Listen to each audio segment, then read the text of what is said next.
We all know that food is always part of our Christmas and New Year's traditions. Both food and the holidays bring people together. As we know, there are foods that can help and heal, and there are ones that do the opposite. To discuss this more about food and the changes we need to make, we have Josee Bosgra. She's a natural nutrition clinical practitioner. Josee, welcome back to Bridge City News. So great to have you back. Thanks for having me again. Now, many people struggle with their relationship with food, and if your food is more often than not coming through a drive-through window, that could be considered an abusive relationship or an unhealthy relationship. How can individuals work towards changing their mindsets and developing a healthier approach to eating? Yeah, that's a great question. I think it's important to start there because mindset is so key with any sort of dietary change. If people don't work on their mindset and then kind of just focus on the external changes they need, it's not going to last. It won't be sustainable. So I think one of the reasons people don't sustain changes in their diet, so we see, January everyone's changing and then by March they're not, is because they haven't addressed their mindset. So I guess one of my biggest tips is just to really know your why. Why are you wanting to be healthier? Why are you wanting to change your diet? Because if you don't have that to fall back on, or if your why isn't strong enough, so often like just a number on a scale isn't enough because that's more complex than just changing your diet. There's a lot to that. So having a why that is really motivating, like for some people, it's, I want to be able to get off the floor and have mobility to play with my grandkids or something like that, that really is motivating. It's going to help people feel less like um, deprived when they're making certain food choices and more motivated and encouraged to do those things. And so I guess my point is if you don't have that strong why, when things get tight, when things get busy, when things get stressful, you won't sustain it because you don't want it bad enough. And then the other piece to that in terms of actually cutting out certain foods, because we all know there's foods that make us feel kind of crummy and we still eat them. I think it's this mindset. You have to have a mindset of wanting to heal more than having pleasure and discomfort of the foods that because the reality is there's so many foods out there that you can try. And so when people shift that mindset of like, I want to be creative and try new things versus I just have to cut this out, you're going to see kind of uh, unsustainable fruit with the cutting out mentality and more perseverance and endurance with the other mentality. Does that make sense? Yeah, it does make sense. Yeah. All right, so let's talk about emotional eating for a bit here, because I've heard about people who stress eat, or they eat because they're depressed, or they're lonely, or they're bored. So, are there specific strategies or practices that you would recommend to help individuals overcome like these emotional eating habits? Yeah, it's going to be unique to each person, but I would say a big one that I see often is eating breakfast. A lot of people skip breakfast. I would say half the people that I see skip breakfast are doing it intentionally because there's a lot of hype about intermittent fasting these days. And while I do think there's a time and a place that could be beneficial, lots of times it's not. And then a lot of people skip breakfast because they simply don't make time to actually make food for themselves or wake up early enough to get that done. So I see many people, especially women, especially of childbearing ages, where their hormones are fluctuating every single day of the month, skipping breakfast. And then they have these episodic emotional eating spouts or bouts, sorry. And starting by just eating breakfast can go a really long way because you're Wow. setting your nervous system up for success. If your nervous system doesn't have fuel, then you're going to be running on fumes, and then later in the day you'll be tired and your nervous system is dysregulated. So one of the ways we try to regulate that is by eating because it releases certain happy hormones and whatnot, right? So there's that. And then I'll also say there's definitely more than nutritional elements to emotional eating. So making sure that you're caring for yourself holistically. So having psychological help in place. And then again, I talked about the nervous system, having other practices in your life that help to bring your nervous system from fight or flight to rest and digest. Because we all know that, especially this time of year, we're all like, go, go, go. Our bodies are not easily resting and sitting back and breathing deep. So don't skip breakfast. It sounds like such a simple yet effective solution. Now, with the Christmas and New Year celebrations approaching, many tend to indulge in festive foods. How can people enjoy the holiday meals and all the treats and the bakings and the sweets without compromising their health? I my favorite tip, not only for Christmas but any sort of celebration or holiday in general, is just don't cut out or deprive yourself of the treats you want to enjoy, but find alternative recipes that use better ingredients. One of the wonders of the internet is that you can pretty much find any alternative recipe for any kind of nostalgic treat that you would like to enjoy. We just made a gingerbread house the other day, and it tasted just like gingerbread house, but didn't have gluten or Oh. dyes, artificial dyes, or nuts because my son's allergic to nuts. And so you can find ways to enjoy those things that don't have the ingredients that are going to wreak havoc on your body. I think we see a lot of people try to just have the willpower to just not eat the things. Instead, you could just make a platter of cookies that are made with almond flour and coconut sugar, and bring that to your party and enjoy it. And probably no one's going to know that it's different, because these ingredients actually taste really, really good. Turns out Whole Foods tastes really yummy. They do, yes. Now, hydration, let's talk about that for a while because this is often overlooked, not just as Christmas, like I think this often overlooked year round. Talk about why is it essential for our overall health and what are the signs that someone may not be drinking enough water? Yeah, I mean, hydration is essential, just because our body is made up of so much water. So if we're not drinking that water, you're essentially just depriving your body of what it's made up of, which things start to break down. And so I think we obviously know that thirst is a sign of dehydration, but it goes beyond that.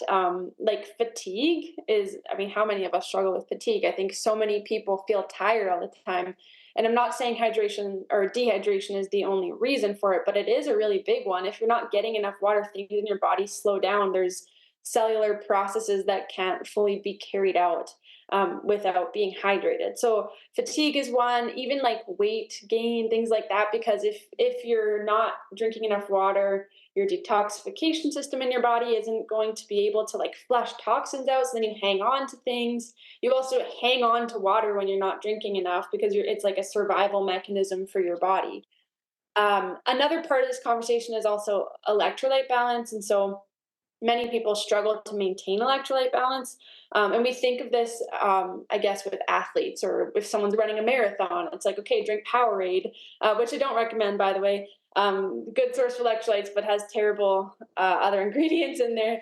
But when we're stressed, which again, I think a lot of us are, and when our diets are depleted of certain minerals and electrolytes, then we will be depleted in electrolytes. And so I have a lot of clients that drink like the recommended amount of water and still feel thirsty, or still, when I look at their blood, they look dehydrated. And so we usually incorporate some electrolyte supplements, or something like coconut water, which is a natural source of electrolytes, and that can change.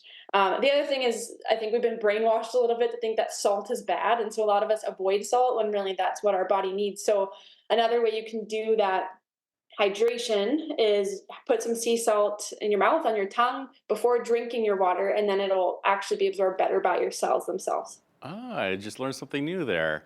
There you go. Yeah. And talking about dehydration, and this is going to be a good segue into my next question, anyways. You talked about energy drinks, which aren't very healthy, and a lot of people who do maybe like overindulge in alcohol when they have a hangover the next day. Usually, they'll open up like an energy drink, such as a Gatorade. And you're saying that's unhealthy, but what about electrolyte rich beverages such as like Pedialyte and those ones that are particularly like aimed at hydration and restoration of electrolytes? What are your thoughts on those? I can't speak specifically to that product because I don't have it in front of me. I'd have to look at the ingredients, but I think that is really what I would say to someone is read the ingredients. You obviously want them to have the electrolytes in there, but what else is in there? So are there dyes? Are there extra sugars that are unnecessary? Are there different additives and syrups and things that really it's electrolytes are beneficial, but those things aren't. So in my opinion, it kind of just cancels out. And so I think it's important to read ingredients and to reach for the most simple ingredients. So again, I talked about coconut water. That is great because it's a great source of electrolytes and there's no funky additives. It's literally just from a coconut. You can find some pretty clean like electrolyte supplements out there these days too. Again, just read the ingredients. That's all I would say. I remember my mom always telling me to drink lots of coconut water because of the electrolytes, and it was high in potassium, which is also beneficial for you. And now, while we're still on the subject of hydration, and we're in Christmas season, let's talk about alcohol consumption, which many people indulge in during the holiday season. Even those who don't normally drink, they may actually like indulge around this time of year. How does consuming alcohol affect hydration levels, and are there any specific signs that it's time to cool it with the eggnog and rum? I think we all know, if we're honest, the amount of clients that come in that already know that they're drinking too much, or they might not even have symptoms physically, but they just know. Like, listen to that, first of all. Definitely can contribute to dehydration. Even coffee, there's a big stress on alcohol in the liver, but even excess caffeine too can have a similar effect on your hydration levels. And so, really, with alcohol, I think it's like anything in excess. Too much of anything is going to be not good for your body. And so, again, with alcohol, similar to what I talked about with the treats, is like you don't want to just cut it out if that's going to be something that then you're going to like binge drink later. But sometimes there's a time and a place for kind of fasting from something, and alcohol would be one of those ones that I commonly do suggest because of the amount of liver stress that I see with clients. Mind you, again, excess caffeine can put stress on your liver, excess carbs, excess sugar, and so we got to be careful not to just blame alcohol. But as you said, it is one at this time of year that we commonly overindulge in. So Now, winter can be challenging for maintaining a healthy lifestyle because we tend to be more hermits and we don't want to go out as much. How does the winter season impact our health, and what nutritional considerations should we keep in mind? there's so many ways the winter impacts our health. I'll say a few. I mean, the obvious is the sunlight and lack thereof. And so we all know that supplementing vitamin D can be helpful, and especially in Canada. Another thing it's not a nutritional consideration, but with health is something I've been trying is red light therapy, just to help with circadian rhythms, to help with like avoiding seasonal depression, things like that, where you're getting that light. It has a lot of other benefits too for your muscles and inflammation and things. So that's another one. In terms of nutrition, one thing I want to talk about is the idea of sugar poisoning and how we think that there's this season of cold and flu. And yes, I'm not saying cold and flu season isn't real. It's true. We're getting less vitamin D, blah, blah, blah. But we're also eating a lot more sugar. So cold and flu season kind of falls between Halloween, Thanksgiving, Christmas, New Year's, right? Where this is where everyone's getting sick, and we look at what we're eating. We're eating a lot more sweets, and we're eating a lot less nutrient dense foods. And so there's something to be said for the effects on our body of all these treats. And maybe sometimes when we're sick, it's actually because we've been eating too much sugar. Um, so that's one thing to keep in mind. Again, what I said before is that you don't need to cut out treats completely, but if you can make treats that are sweetened with honey or sweetened with maple syrup or coconut sugar, it's not that it's not sugar like in the body, but it's going to be a healthier source of it that has kind of less detrimental effects on the body. And then the other one I'll say that is kind of interesting, a lot of people don't think about it, is pork can be hard on the immune system for a lot of people, particularly if you have any autoimmunity issues, but also I see in people's blood, even people without diagnosed autoimmunity who eat a lot of pork have overactive kind of immune response. So their immune system is working overtime to Mm, deal with eating too much pork because it can have an inflammatory effect on the body. And interesting. I think that's why I don't know about you, but I have even family members and friends who, before I learned about this, like in nutrition school, growing up, I knew people who didn't eat pork because it gave them headaches or it made them feel yucky. And now I understand why, because I've seen it in the blood. But that would be another one. Again, can't say no to bacon on Christmas morning, but try not to eat pork every single week. Like I definitely try and I don't eat it more than once a month, and really I probably only eat it a couple times a year. That's my personal conviction there, but definitely limiting pork and reducing the amount can help us stay healthier throughout the winter to reduce that immune response. So it's not just the season you can blame on here if you're getting sick. Now, are there specific foods or supplements that can help support our immune systems during the winter months? Yeah, I mean, we touched on vitamin D. Vitamin C is good. With vitamin C, I suggest kind of a food based source of it. So, like camu camu or goji berries, things like that. Like healthier food sources of vitamin C. It's going to be more absorbable by the body. Vitamin C is great. It's not just good for the immune system, but that is one really great benefit. And then I think we already touched on it, less sugar, more vegetables. Again, instead of just focusing on like cutting out sweets, try to think about eating more vegetables. So how can I incorporate more vegetables into my day, especially over the winter, to make sure I'm getting vitamins and minerals? And I know, again, the internet has so much information out there these days, it can be a bit disorienting for people. I've seen a lot online these days saying vegetables are bad for you. It kind of makes me chuckle because I don't agree, and I don't see how that really makes sense because they have all of our vitamins and minerals that we need. So eat more vegetables for sure. That's amazing. Thank you so much, Josie, and thanks for sharing your insights with us today. Been a pleasure having you on the show. My pleasure. Thank you so much.